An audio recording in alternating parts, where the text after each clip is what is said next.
तो आप शायद ये जानते होंगे कि सर्दियों के महीनों में हार्ट अटैक का खतरा बाकी महीनों की तुलना में ज़रा ज़्यादा होता है। लेकिन क्या आप जानते हैं कि ऐसा क्यों होता है? तो सबसे पहले जब हमारी बॉडी ठंड को एक्सपोज़ होती है, बहुत ज़्यादा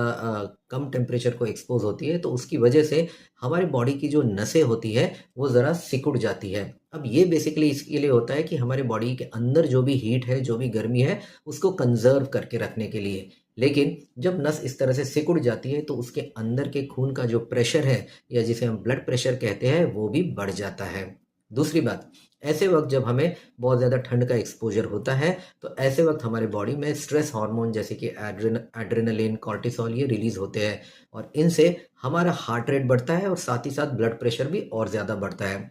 अब अगर किसी को हार्ट से रिलेटेड रिस्क फैक्टर नहीं है, अगर कोई पूरी तरह हेल्दी है, तब तो बॉडी इन सब चीज़ों को सहन कर लेती है। लेकिन अगर किसी को हार्ट से रिलेटेड पहले से ही रिस्क फैक्टर्स हैं, तो ऐसे सिचुएशन में जब इस तरह से ब्लड प्रेशर और हार्ट रेट बढ़ता है, तो उसकी वजह से जो हार्ट पर स्ट्रेस आता है, इस स्ट्रेस की वजह से हार्ट अटैक होने की जो पॉसिबिलिटी है या जो चांस है, वो बढ़ जाता है।